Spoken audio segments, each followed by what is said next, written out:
నిలిపివేయడం జరిగింది. దాని తర్వాత గౌరవ సుప్రీంకోర్టు గారి ఆదేశాల మేరకు ఖచ్చితంగా ఈకేవైసీ జరగాలి కార్డుదారులది అనే అంశం పైన దేశవ్యాప్తంగా కూడా అనేక రాష్ట్రాల్లో ఈ కార్యక్రమం చేపట్టినప్పటి నుంచి కూడా ఆంధ్రప్రదేశ్లో ఎవరు ఊహించని విధంగా మనం చాలా ముందడుగు వేసి ఈకేవైసీ నమోదయ్యే విధంగా అందరినీ మేము ప్రోత్సహిస్తూ పౌరులను ఇబ్బంది పెట్టకుండా గతంలో సచివాలయాలకు వెళ్లాల్సిన పరిస్థితి రాకుండా అవసరమైతే మా ఈపాస్ మెషిన్లు ఏవైతే రేషన్ అప్పుడు తీసుకుంటారో మీరు మెషిన్స్ ఉంటాయో వాటి ద్వారానే మీరు ఆ మార్పు తీసుకురావచ్చు అనే ఒక వెసులుబాటు కూడా కల్పించి 94.4% మేము ఈకేవైసీ పూర్తి చేయగలిగాం. అంటే ఈరోజు 1,46,21,223 రైస్ కార్డ్స్ ఉన్నాయి మన రాష్ట్రంలో. అంటే జనాభా ప్రకారంగా 4,24,59,028 మందికి మనం ఈ రైస్ కార్డులో నమోదు చేసుకుని ఈ డేటాబేస్ అంతా కూడా మేము సిద్ధం చేసుకున్నాం. ఈ 94.4% పూర్తయిన సందర్భంలో గౌరవ సుప్రీంకోర్టు గారి ఆదేశాల మేరకు 5 సంవత్సరాలు లోబడి ఉన్న పిల్లలకు 80 సంవత్సరాలు దాటిన వృద్ధులకు ఈకేవైసీ నమోదు అవసరం లేదన్నప్పుడు మేము ఈ ప్రక్రియలో భాగంగా రాష్ట్ర వ్యాప్తంగా 6,45,767 మందికి దీని నుంచి తొలగించడం జరిగింది. తొలగించడం అంటే సర్వీసెస్ కాదు, వాళ్ళకి నమోదు చేసుకోవాల్సిన అవసరం లేదు. 6,45,767 బికాజ్ 5 సంవత్సరాల లోపు ఉన్నారు, 80 సంవత్సరాలు దాటిన వారు ఉన్నారు కాబట్టి వాళ్ళకి ఈకేవైసీ నమోదు చేయలేదు. సో రేపటి నుంచి రాష్ట్ర వ్యాప్తంగా రైస్ కార్డ్ సర్వీసెస్ ఎనేబుల్ చేస్తున్నాం. దాని అర్థం ఏంటంటే కొత్త రైస్ కార్డు కోసం దరఖాస్తు చేసుకోవచ్చు. అదేవిధంగా ఒక కుటుంబంలో స్ప్లిట్టింగ్ ఆఫ్ రైస్ కార్డు కూడా పర్మిట్ చేస్తున్నాం. అదనంగా కుటుంబ సభ్యులు చేరినప్పుడు మెంబర్ ఎడిషన్, కుటుంబ సభ్యుల్ని యాడ్ చేసుకునే సౌకర్యం కూడా కల్పిస్తున్నాం. అన్నిటికన్నా ముఖ్యం అడ్రస్ మార్పు కూడా రేపటి నుంచి అవకాశం కల్పిస్తున్నాం. అదేవిధంగా మరణాలు జరిగిన చోట మెంబర్ డెలీషన్ కూడా కుటుంబ సభ్యుల పేర్లు తొలగించే విధంగా అవకాశం కల్పించాం.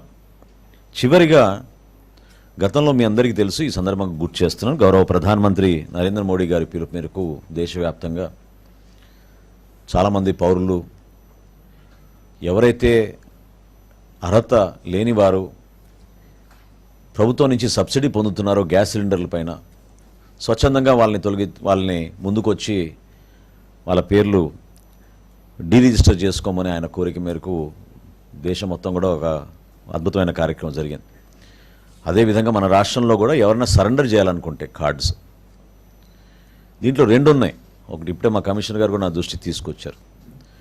అదేంటంటే భారతదేశంలో సౌత్ ఇండియాలో ఎక్కువగా మనం బియ్యం కన్జంప్షన్ ఉంటుంది కాబట్టి ఒకవేళ వాళ్ళు మైగ్రేట్ అయ్యి ఇతర రాష్ట్రాలకు వెళితే అక్కడ బియ్యం బదులు వాళ్ళు గోధుమ తీసుకునే అవకాశం ఎక్కువ ఉంటుంది.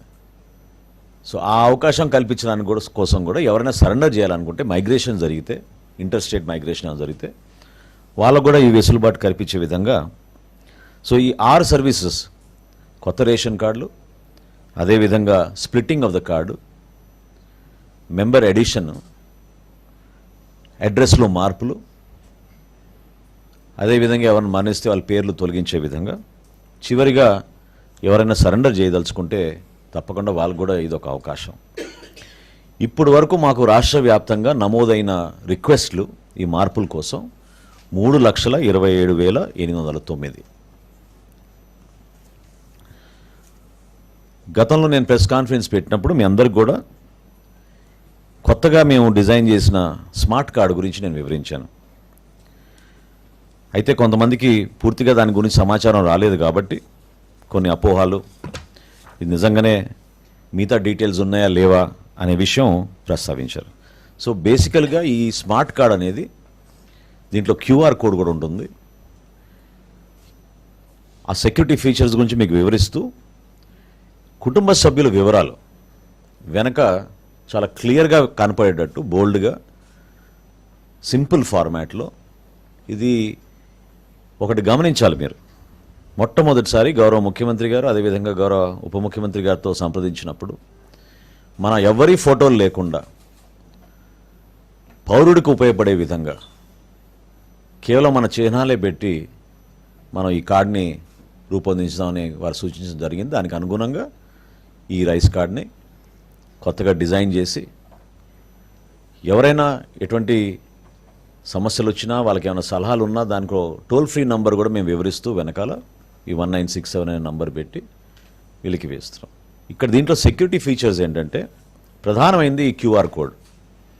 ఈ క్యూఆర్ కోడ్ వల్ల స్కాన్ చేయగానే గత 6 నెలల నుంచి మీరు ఎక్కడ రేషన్ తీసుకున్నారు, ఎంతవరకు తీసుకున్నారు, ఏ ఫేర్ ప్రైస్ షాప్లో మీరు తీసుకున్నారు, ఈ వివరాలన్నీ కూడా మా దగ్గర ఉంటాయి.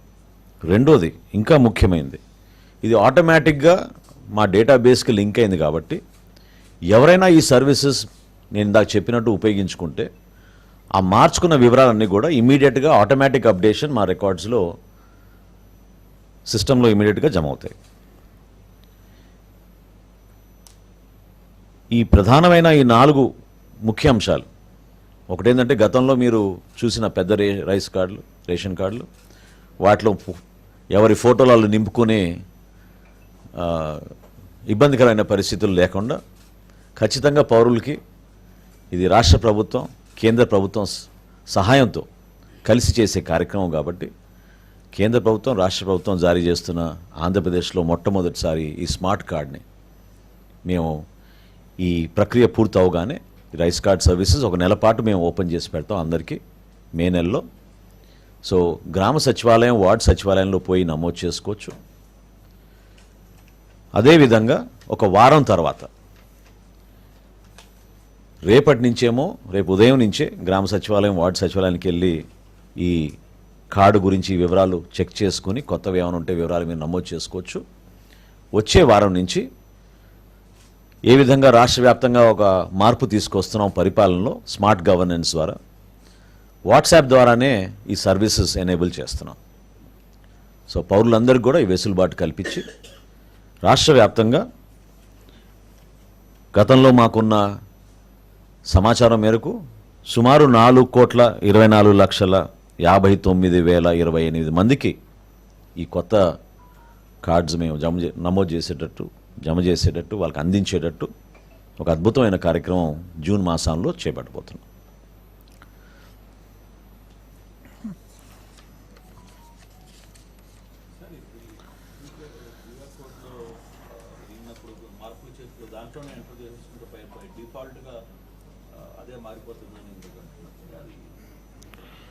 అంటే ఈ పాస్ మెషిన్లో మీరు ఆ చేంజెస్ చేసుకోవడానికి వెసులుబాటు కల్పిస్తున్నాం. 95% ఈ కేవైసీ అయిపోయింది. ఇంకా ఫర్దర్గా ఎవరైనా ఈ కార్డు నమోదు చేసి జారీ చేసిన తర్వాత ఎవరైనా చేంజెస్ చేసుకుంటే ఆ ఆటోమేటిక్ అప్డేషన్ మా సిస్టంలో జరిగిపోతుంది. దానికి ఇంకా ఫర్దర్గా మళ్ళీ మీరు 4 చోట్ల తిరగాల్సిన అవసరం లేకుండా డేటాబేస్లో మార్పులు ఇమీడియట్గా జరిగిపోతాయి. జూన్ మాసంలో మేము జారీ చేస్తాం కార్డ్స్.